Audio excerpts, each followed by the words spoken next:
नमस्कार दोस्तों, मैं हूं रणबीर ट्यूबर और आज हम एक्सप्लेन करने जा रहे हैं अक्षय कुमार और टाइगर श्रॉफ की लेटेस्ट मूवी बड़े मियां और छोटे मियां। तो चलिए शुरू करते हैं। फिल्म के पहले ही सीन में हमें साइंस के बारे में तो बताया जाता है कि ये अगर सही हाथों में पड़ जाए तो विकास के लिए, लेकिन अगर गलत हाथों में चली जाए तो विनाश कर सकती है। इसी साइंस का यूज़ करके इंडिया ने ऐसा डिवाइस बनाया है जो गलत लोगों के हाथ में आने पर इंडिया के लिए बहुत बड़ा खतरा बन सकता है। फिर हिमालय के क्षेत्र में इंडियन आर्मी का एक ग्रुप अपनी गाड़ियों के साथ जा रहा होता है, जिस पर कुछ आतंकवादी हमला कर देते हैं। इंडियन आर्मी भी उनका मुंह तोड़ जवाब देती है, पर आतंकवादी एक टैंक ही लेके आ जाते हैं और उसे हमला करते हैं। और फिर एंट्री होती है विलन की, जिसने एक मास्क लगा रखा है और हेलीकॉप्टर में बैठकर वो आर्मी वालों को शूट करने लगता है। हर तरफ से गिर जाने के बाद आखिरकार वो आर्मी के सारे जवान मारे जाते हैं और विलन जीत जाता है। उस आर्मी के ट्रक्स में इंडिया का मोस्ट डेंजरस वेपन, जो कि एक डिवाइस है, उसे विलन चुरा लेता है। वहीं दूसरी तरफ एक चाइनीज आदमी मानुषी चिल्लर से मिलते दिखाया जाता है। मानुषी इंडियन आर्मी की सीक्रेट एजेंट है। वो शंघाई चाइना में इस आदमी से मिलती है, जो उसे इसी अटैक की इन्फो देता है और चेतावनी देता है कि इंडिया पर आज तक का सबसे बड़ा अटैक होने वाला है। तभी अचानक से कोई उसके सिर पर गोली मारकर उसे मार देता है, तो मानुषी उस आदमी का पीछा करने लगती है और उस आदमी ने भी विलन जैसा ही मास्क लगा रखा है। मानुषी उसे फाइट में हरा देती है और ऑलमोस्ट मार ही देती है, पर उस आदमी के घाव एक्समैन मूवीज के वुल्वरीन की तरह खुद ब खुद भर जाते हैं, जिससे मानुषी हैरान रह जाती है और वो आदमी उसे घायल करके भाग जाता है।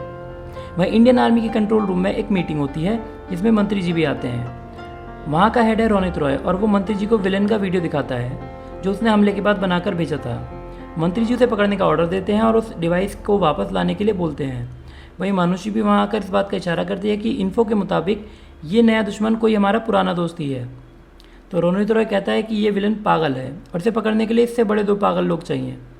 वो टीवी स्क्रीन पर 2 सोल्जर की डिटेल दिखाता है और बताता है कि ये इनके बेस्ट सोल्जर्स हैं और इनका कोर्ट मार्शल हो चुका है और अब इनको ही बुलाने की ज़रूरत है।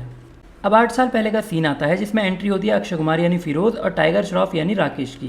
ये दोनों रोनित रॉय की टीम का हिस्सा थे और यहाँ पर रोनित रॉय इन दोनों को अफगानिस्तान से कुछ हॉस्टेजेस यानी बंधकों को छुड़वाने का मिशन देते हैं। और फिर शुरू होता है लगभग 10 मिनट का एक पावर पैक एक्शन सीक्वेंस, जिसमें अक्षय और टाइगर दोनों ही जबरदस्त तरीके से फाइट करके हॉस्टेजेस को जान पर खेलकर छुड़ा लेते हैं और वापस रोनित रॉय के पास पहुंच जाते हैं। अब क्योंकि इस मिशन का नाम बड़े मियाँ छोटे मियाँ था, तो इन दोनों को इसी नाम से बुलाया जाता है। तो रोनित रॉय मानुषी को इन दोनों को लाने के लिए भेजता है।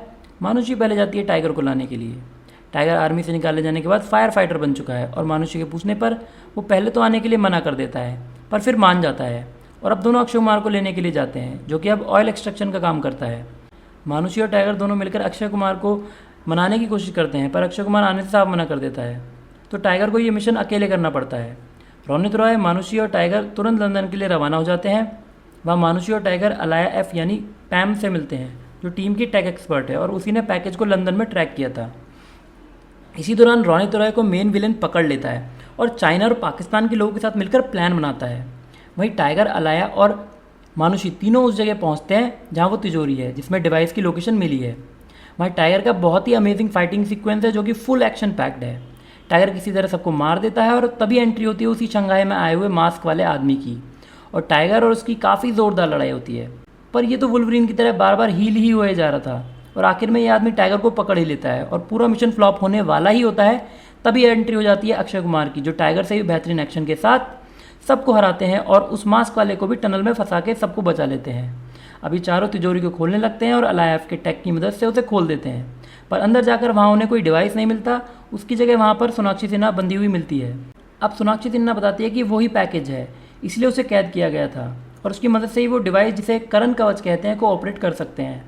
अब पता लगता है कि सोनाक्षी सिन्हा एक साइंटिस्ट है और रिसर्च टीम के साथ मिलकर उसने एक आयरन डोम बनाया है। यह आयरन डोम बिल्कुल वैसा ही है जैसे ब्लैक पैंथर मूवी में वकांडा के ऊपर था। ये बनाया गया था क्योंकि पाकिस्तान और चाइना अगर एक साथ मिलकर कभी अटैक करें तो ये उनकी मिसाइल्स को हवा में ही नष्ट कर देगा। और उस डिवाइस के कोड्स को सोनाक्षी के ब्रेन में डाल दिया गया है, बिल्कुल एलोन मस्क की न्यूरल लिंक चिप की तरह से।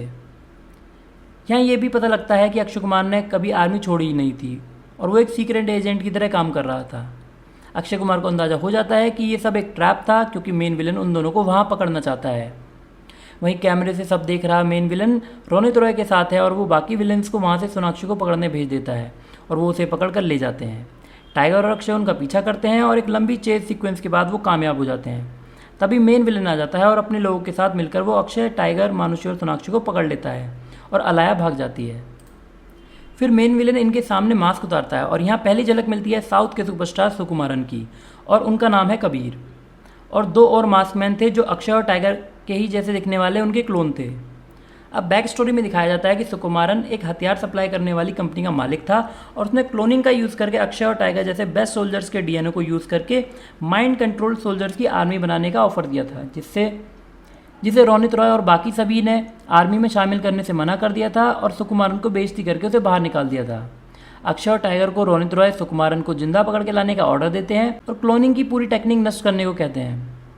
अक्षय और टाइगर सोनाक्षी की मदद से सारे क्लोन नष्ट कर देते हैं और सुकुमारन को मार देते हैं, इसीलिए ही आर्मी उनका कोर्ट मार्शल कर देती है। बाद में पता चलता है कि जिसे उन दोनों ने मारा वो सुकुमारन का क्लोन था जो पूरी तरह तैयार नहीं था, लेकिन उसने पिछले 7 सालों में अक्षय और टाइगर के डीएनए से 2 क्लोन बना लिए थे और रोनित रॉय को वो उनके सामने मार देता है क्योंकि उसका भी क्लोन उसने बना लिया था। अब वो इनको चेन से बांधकर छोड़ देता है और तीनों क्लोन्स और सोनाक्षी को लेकर चला जाता है। अब ये तीनों किसी तरह वहाँ से छूट जाते हैं और अलाया भी इनकी मदद के लिए वहाँ आ जाती है और ये रोनित रॉय की डेड बॉडी के साथ वापस इंडिया लौट आते हैं और आर्मी हाई कमांड को सब बता देते हैं। अब इन सबका मिशन है करण कवच का बेस कैंप, जो पहले क्लोनिंग का बेस कैंप था, वहां जाकर विलेंस को पकड़ना। अब ये चारों करण कवच के बेस कैंप पहुंच जाते हैं और अब सुकुमारन करण कवच का पासवर्ड सोनाक्षी के ब्रेन से निकाल लेता है और बदलकर करण कवच ऑफ कर देता है। इसे ऑफ होने में 15 मिनट का समय लगता है। वहीं अक्षय और टाइगर की लड़ाई अपने अपने क्लोन से होती है। वो अपने अपने क्लोन से अच्छे से नहीं लड़ पाते क्योंकि वो उनके ही डीएनए से बने थे और उनके सारे मूव्स को प्रेडिक्ट कर लेते थे। तो अब दोनों एक दूसरे के क्लोन से लड़ते हैं और उन्हें हरा देते हैं, पर वो फिर से हील होकर वापस आ जाते हैं। तो अलाया उन्हें उन क्लोन्स को ब्लास्ट करने का आइडिया देती है। वहीं मानुषी रोनित रॉय के क्लोन को हराकर बाहर फेंक देती है। अब अक्षय और टाइगर इन तीनों क्लोन्स को बिजली के ट्रांसफॉर्मर में ब्लास्ट कर देते हैं। अभी सुकुमारन के पास पहुंचते हैं जो इंडिया की मिसाइल चाइना और पाकिस्तान पर लॉन्च करने की कमांड देता है। फिर ये अपना एक स्पेशल आर्मर पहनकर इन दोनों से लड़ने जाता है। बहुत ही अमेजिंग फाइट सीक्वेंस होती है तीनों के बीच और एंड में ये दोनों विलन को हराकर मार देते हैं।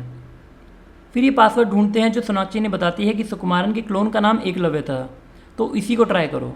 और इसी पासवर्ड से करण कवच फिर से एक्टिवेट हो जाता है और मिसाइल उसी से टकरा करके नष्ट हो जाती हैं और वर्ल्ड वॉर होने से बच जाता है। वहीं एंड में दिखाया जाता है कि सुकुमारन अपने स्पेशल आर्मर की वजह से जिंदा बच गया है और ये मूवी यहीं खत्म हो जाती है। तो अगर मूवी हिट होती है तो इसका सेकंड पार्ट भी हमें देखने को मिल सकता है। भाई इस मूवी में दमदार एक्शन देखने को मिलता है, भर भर के एक्शन सीक्वेंसेज हैं। अक्षय कुमार और टाइगर श्रॉफ की जोड़ी देखने में सबको मजा आएगा। फिल्म में सभी ने बहुत अच्छी एक्टिंग करी है। फिल्म की स्टोरी भी आपको कई बार चौंका देती है और इसमें काफ़ी सारे ट्विस्ट एंड टर्न भी हैं। मूवी का पेस भी काफ़ी अच्छा है और ये आपको बांध कर रखती है। हाँ, जोक्स अच्छे और हो सकते थे, गाने भी बेहतरीन है और इसमें अक्षय कुमार को टाइगर के डांस को मैच करते देखकर आप भी हैरान रह जाएंगे। ओवरऑल मूवी काफ़ी अच्छी है और मुझे तो बहुत पसंद आई। तो दोस्तों, आपको ये वीडियो कैसा लगा कमेंट्स में ज़रूर बताना और आपको वीडियो अच्छा लगा हो तो लाइक और सब्सक्राइब करना ना भूलें। Thank you for watching this video और अगले वीडियो में जल्दी ही मिलते हैं। तब तक के लिए बी हैप्पी, बी हेल्दी और एंटरटेनमेंट के लिए जुड़े रहें रणबीर ट्यूबर से।